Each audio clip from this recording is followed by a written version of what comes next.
Hello and welcome back to Unmask Your Mind. I'm your host, Annie Sousa, and I am so grateful you're here with me.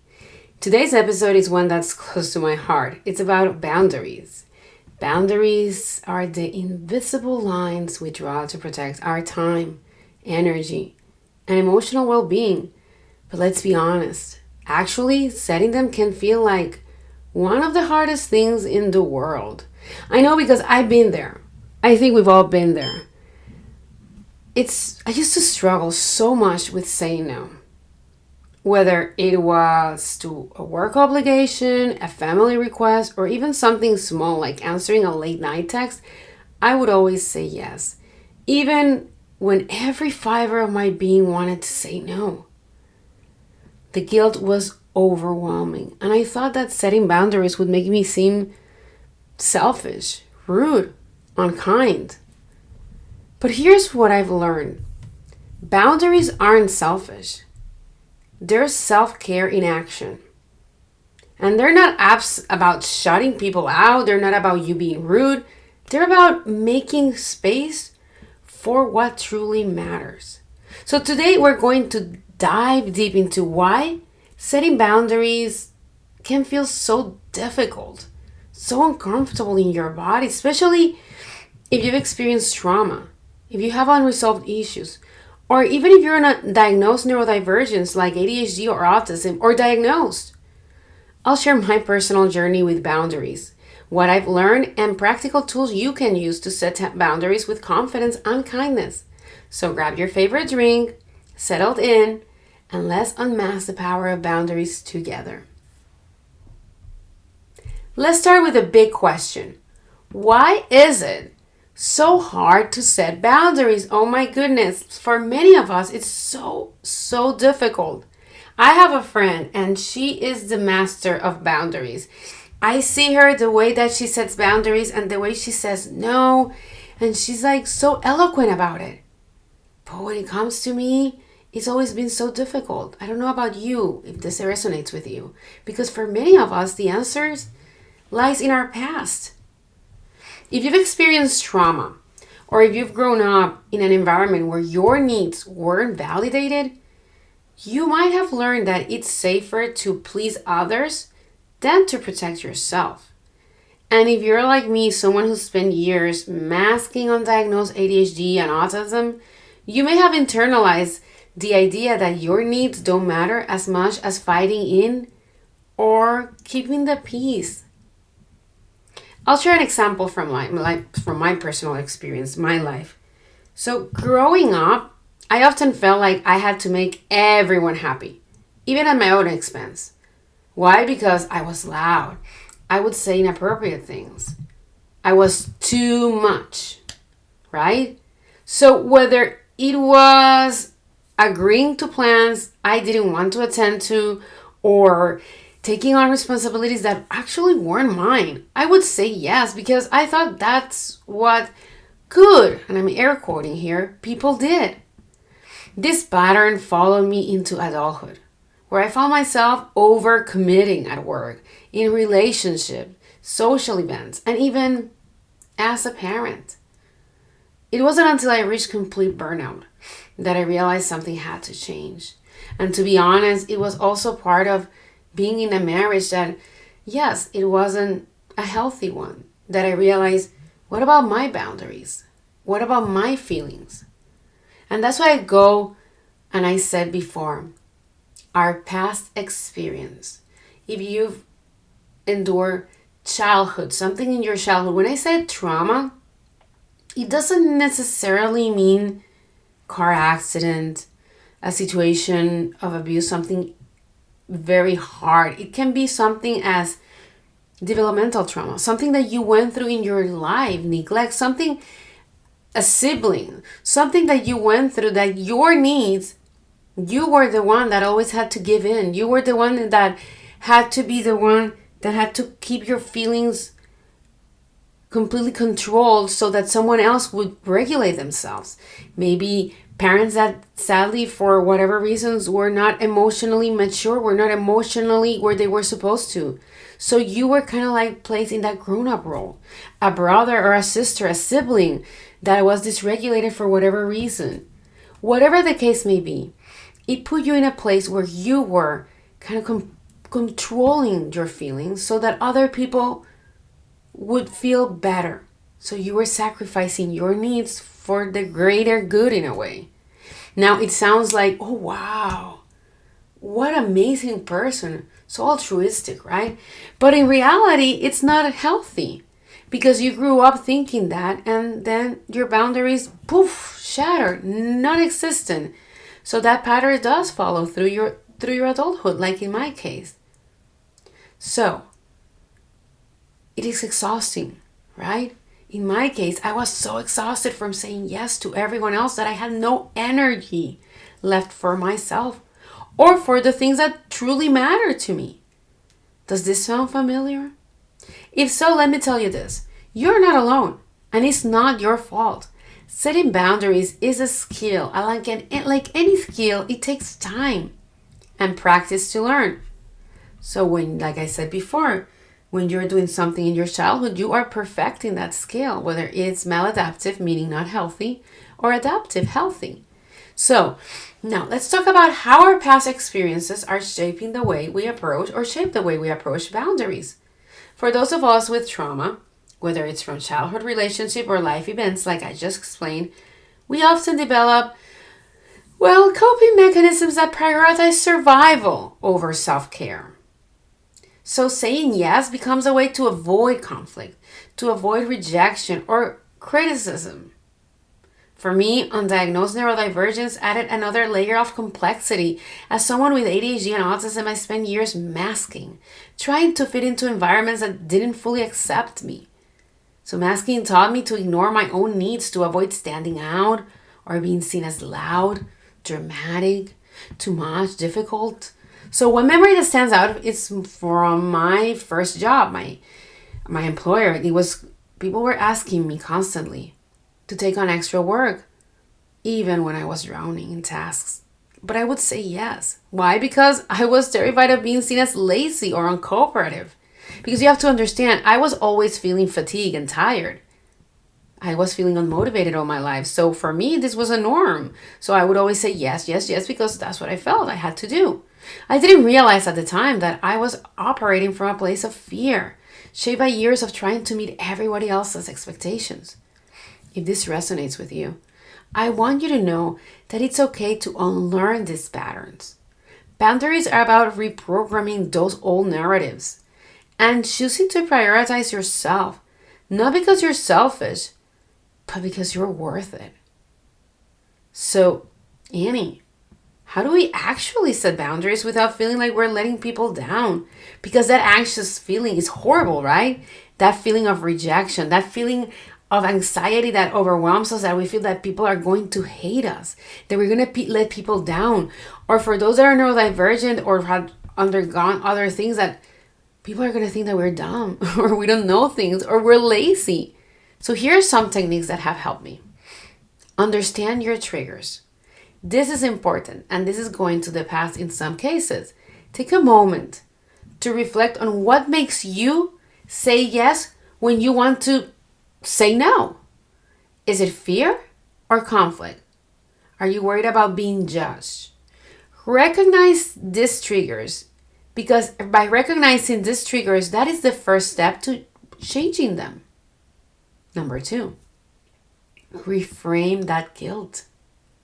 For years, I thought saying no made me a bad person, and I would feel so guilty. Did I hurt their feelings? Am I doing this? All those F's, all of these questions inside my head. But I've learned that guilt is just a sign that I'm stepping out of an old, maladaptive, unhelpful pattern. So try this mantra. Saying no doesn't make me mean. So again, saying no doesn't make me mean. It makes me mindful.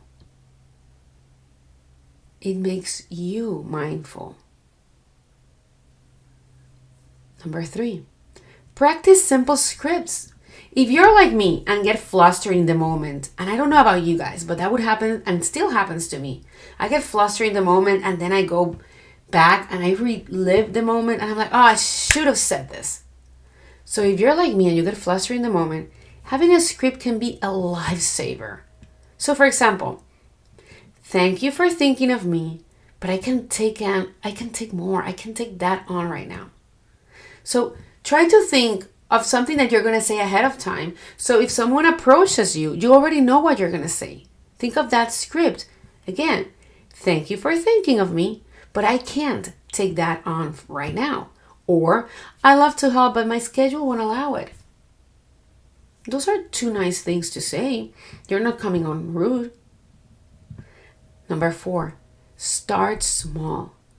You don't have to set a boundary with the most difficult person in your life right away. That is very important. We often think that a life-changing thing that we need to do is going to be from big. Oh my God, I'm going to start changing all of these things. It's like dieting, right? No, we don't. Start small. So start with something low stakes, like declining a casual invitation. Something low. Number 5, visualize success. When I first started setting boundaries, I visualized myself saying no confidently and kindly. Because that imaging, it would help me feel more prepared and less anxious. It does help. You start rewiring your brain. Guys, these techniques take practice. I'm not saying it's easy, but I promise that they get easier with time. The more you do them, the easier it gets. And every time you set a boundary, you're teaching others how to respect and value you. Because understand this, guys. If you're not setting boundaries, you are telling people how to treat you. You're letting them know that you are always there for everything. You're a pushover. In my case, Annie will do it. She always does it. So what type of value am I setting for myself in the eyes of others? So you need to teach others, this is how you respect me. This is how you value me. How many of you are always thinking, why is it that I say something like, and then you think of a coworker or someone, but when I say it, people just don't respect me. They don't react the same way as X, Y, or C person. It's because your actions, guys. Because of this. Because you're never putting boundaries. People don't see you that way. They don't respect and value you the same way. It's not because you're not valuable. It's not because you're not someone worthy of respect. It's because you are not putting yourself at that same level. Other people do. So when other people say the same thing, people react to them in a way that, oh, okay, they mean business. Let's respect them.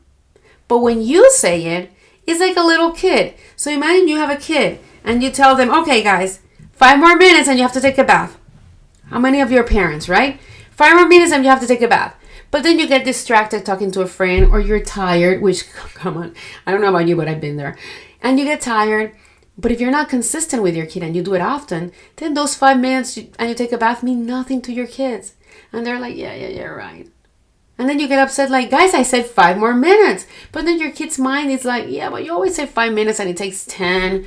Or then you just don't rush us. Or your 5 minutes are not really 5 minutes, right? Because your actions are not matching your words. So if you want people to respect you and value you and take you seriously, those boundaries are vital. You need to act the way that you see your worth and your value. People need to value you that way. So let me share a recent story of how I've been working on boundaries in my own life. And just so you know, this is an ongoing battle. I'm not saying that I'm cured, I'm easy on boundaries. This, for me, you can talk to any of my friends, is something that I have to work on every single day. So a few months ago, a close friend asked me to help out. Normally, I would have said yes without even thinking about it. However, this time, I paused and checked in with myself.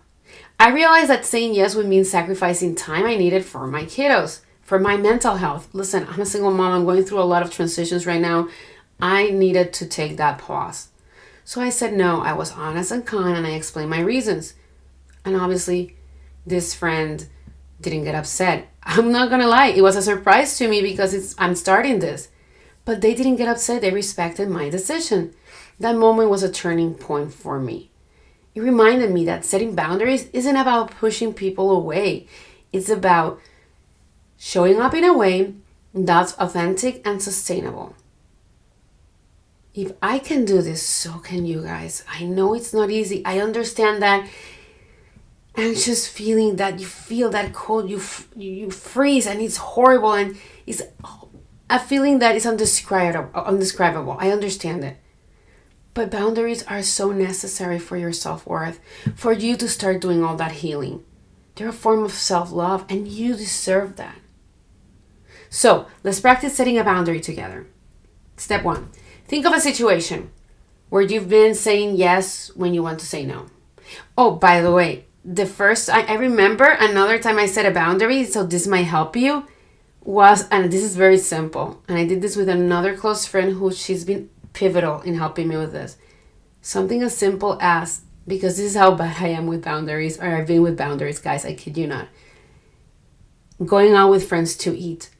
I was the person that everybody would say what they wanted, and I would say, sure, it's okay.